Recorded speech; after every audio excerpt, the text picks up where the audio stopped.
অন্ধকার বা অপশক্তিকে যদি সম্পূর্ণরূপে পরাজিত করা না যায়, এদেশে সত্যিকার অর্থে স্বাধীনতা চেতনা এবং গণতন্ত্র পূর্ণাঙ্গভাবে বাস্তবায়ন করা কঠিন হয়ে পড়বে। আমাদের একটি উদ্দেশ্য যে সাংবাদিকতা থাকবে, গণমাধ্যম থাকবে, মুক্ত বুদ্ধির চর্চা হবে, মুক্ত সাংবাদিকতা হবে এবং সরকার এবং অথরিটি ভুল ভ্রান্তি করলে, ব্যর্থতা থাকলে তার সমালোচনা হবে এবং সেগুলো আমরা শুনতে চাই, জানতে চাই, বুঝতে চাই, নিজেদের শুধরেও নিতে চাই। আমরা কিন্তু তথ্য প্রবাহকে অবারিত করতে চাই।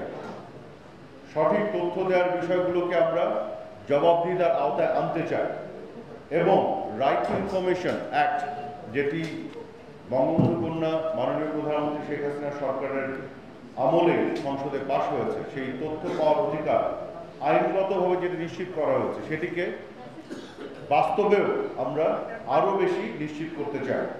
এবং আপনারা জানেন আমাদের একটি দীর্ঘদিনের ঔপনিবেশিক ইতিহাস আছে, যে কারণে রাষ্ট্র পরিচালনার ক্ষেত্রে যারা যুক্ত থাকেন অনেকের তথ্য দেওয়ার ক্ষেত্রে কিছুটা অনীহা কাজ করে। এটা একটা কালচারাল বিষয় আসলে। তো আমাদের এখানে শুধু আইন করলে হবে না, কিছু কিছু ক্ষেত্রে কালচারাল ট্রান্সফরমেশন যাকে বলে সেই জিনিসগুলো করতে হবে। তো আমরা এখন একটি বার্তা দিয়ে দিয়েছি তথ্য এবং সম্প্রচার মন্ত্রণালয়ের পক্ষ থেকে প্রশাসনের বিভিন্ন স্তরে, এবং আমরা চাচ্ছি যে রাইট টু ইনফরমেশন অ্যাক্ট এটিকে আরও সুদৃঢ় করার জন্য ইনফরমেশন কমিশনকে আরও শক্তিশালী করা এবং আরও অ্যাক্টিভ করার বিষয়টা আমরা ভাবছি। এবং যে বার্তাটি আমরা দিতে চাই যে তথ্য যদি চাওয়া হয় তথ্য দিতে হবে, এবং আমরা যারা দায়িত্বপ্রাপ্ত আছি মন্ত্রী থেকে শুরু করে বিভিন্ন স্তরে, প্রশাসনের বিভিন্ন স্তরে, আমরা কিন্তু সরকারের পক্ষ থেকে, জনগণের পক্ষ থেকে দায়িত্ব নিয়ে কাজ করছি। কাজে জনগণের জানার অধিকার আছে যে সকল তথ্যে, সেই তথ্য দেওয়ার বিষয়ে জবাবদিহিতা করাটা আমাদের জন্য বাধ্যতামূলক, এবং এই চিন্তাটা জাগ্রত করার চেষ্টা করছি প্রশাসনের প্রত্যেকটি স্তরে। যেন তথ্য চাইতে গেলে আমাদের কোনো বিব্রত হওয়ার প্রয়োজন নেই, তো তথ্য আমরা দিতে চাই, কারণ যদি তথ্য না থাকে তখনই অপপ্রচারের সুযোগ তৈরি হয়। কাজেই কিছু অ্যাডমিনিস্ট্রেটিভ এবং ব্যবস্থাপনাগত কিছু পরিবর্তন আনার আমি চেষ্টা করছি মন্ত্রণালয় ভিত্তিক, যেন খুবই অল্প সময়ের মধ্যে সঠিক তথ্য আমরা আপনাদের কাছে পৌঁছতে পারি এবং আপনারাও জনগণের কাছে নিয়ে যেতে পারেন।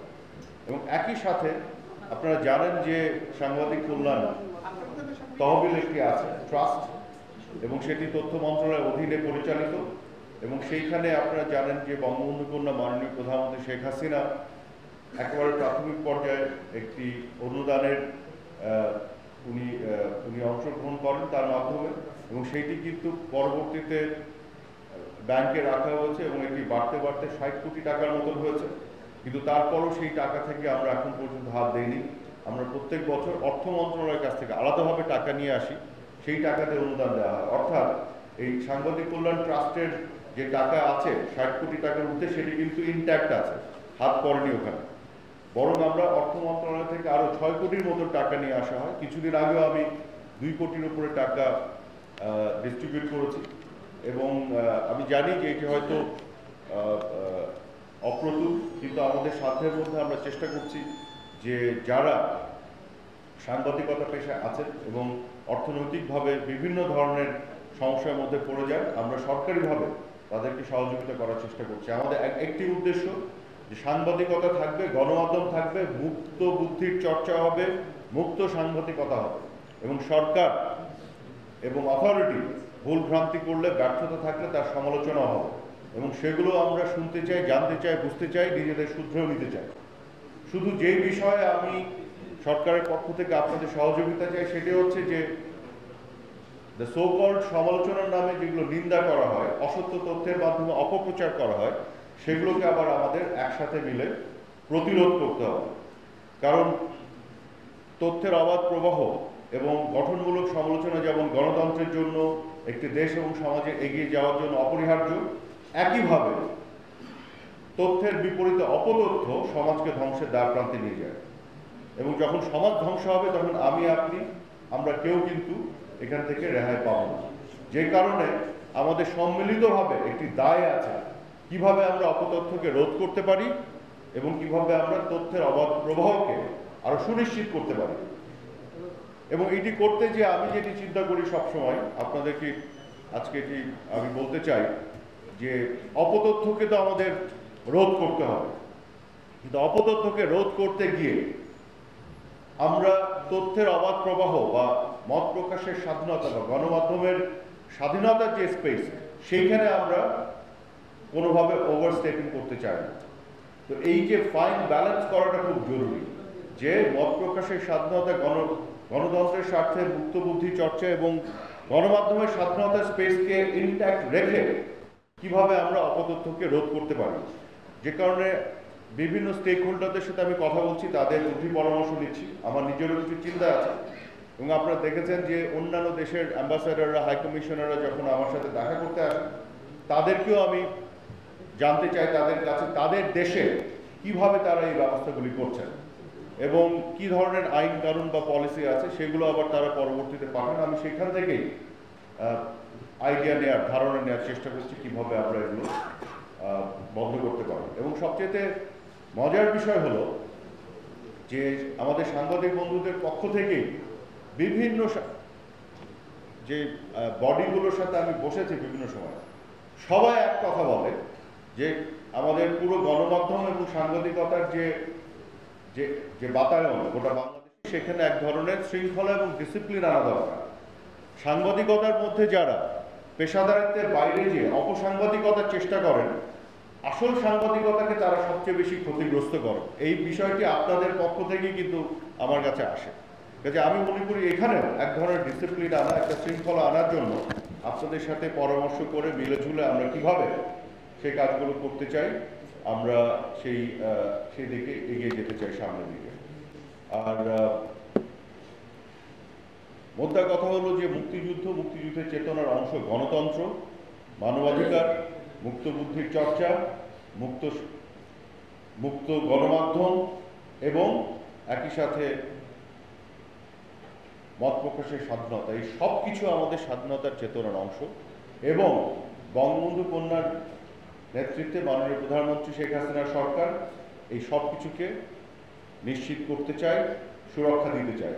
কিন্তু এই সমাজে আপনারা জানেন একটি অপশক্তি আছে যারা এখনো বাংলাদেশকে, এদেশের স্বাধীনতাকে মেনে নিতে পারেনি এবং তারা বাংলাদেশের সংজ্ঞা বদলে দিতে চায়। আমরা যে সংজ্ঞা তৈরি করেছিলাম ৭১-এ যুদ্ধ করে, মুক্তিযুদ্ধের মাধ্যমে ৩০ লক্ষ শহীদের ত্যাগ, জীবনদান এবং লক্ষ লক্ষ নারীর সংগ্রাম এবং তাদের ত্যাগের বিনিময়ে যে আমরা স্বাধীন করে যে সংজ্ঞা তৈরি করেছিলাম, একটি অসাম্প্রদায়িক গণতান্ত্রিক মূল্যবোধের একটি দেশ সমাজ, তার বিপরীতে তারা একটি অন্ধকারের সমাজ তৈরি করতে চায়, একটি জঙ্গিবাদ মৌলবাদের সমাজ তৈরি করতে চায়। এবং এই অন্ধকারের অপশক্তির সাথে আমাদের নিরন্তর লড়াই, এই লড়াই করতে গিয়ে অনেক ক্ষেত্রে আমরা আমাদের আসল যে উদ্দেশ্য মুক্তিযুদ্ধ চেতনার বাস্তবায়ন, অর্থাৎ মুক্ত গণতন্ত্র, মানবাধিকার, মুক্ত গণমাধ্যম, অবাধ মত প্রকাশের স্বাধীনতা, সেই সব যে আমাদের লক্ষ্য, এগুলো অর্জন করতে যে কখনো কখনো হয়তো আমরা হোঁচট খেয়েছি, কিন্তু তার মানে এই নয় আমাদের লড়াই বন্ধ হয়ে গেছে। আমরা কিন্তু এই লড়াই আছি, কারণ অন্ধকার বা অপশক্তিকে যদি সম্পূর্ণরূপে পরাজিত করা না যায়, এদেশে সত্যিকার অর্থে স্বাধীনতার চেতনা এবং গণতন্ত্র পূর্ণাঙ্গভাবে বাস্তবায়ন করা কঠিন হয়ে পড়বে। কাজে গণতন্ত্রের অপশক্তি যারা, বিরুদ্ধের শত্রু যারা, গণতন্ত্রের শত্রু যারা, স্বাধীনতার বিরুদ্ধের শত্রু যারা, সমাজের অপশক্তি যারা, তাদের বিরুদ্ধে লড়াই আমাদের জারি রাখতে হবে। এবং আপনাদের কাছে আমার এটি প্রত্যাশা, এই লড়াই আপনারাও আমাদের সহযোগিতা করবেন। আর আপনাদের অন্যান্য বিভিন্ন সমস্যা নিয়ে বা বিভিন্ন বিষয় নিয়ে যেসব আপনাদের বক্তব্যগুলো আছে, এগুলো আপনারা তুলে ধরবেন। আমি ইতিমধ্যে শুনছি, আপনারা জানলে খুশি হবেন যে গণমাধ্যম কর্মী আইন, সে আইনটি স্ট্যান্ডিং কমিটিতে আছে, গত সংসদে যাওয়ার কথা ছিল।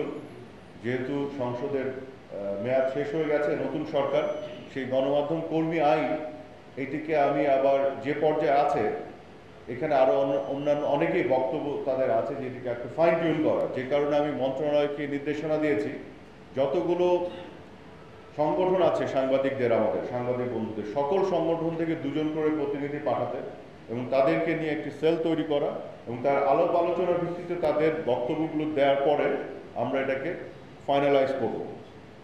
তারপর দ্রুততম সময়ের মধ্যে সেটিকে আবার স্ট্যান্ডিং কমিটিতে নিয়ে আমরা সংসদ থেকে এই আইনটি পাশ করাবো এবং এর বাইরে অন্যান্য যে বিষয়গুলো আছে সেগুলো আমরা খুবই দ্রুততম সময়ের মধ্যে সমাপ্ত করার চেষ্টা করব।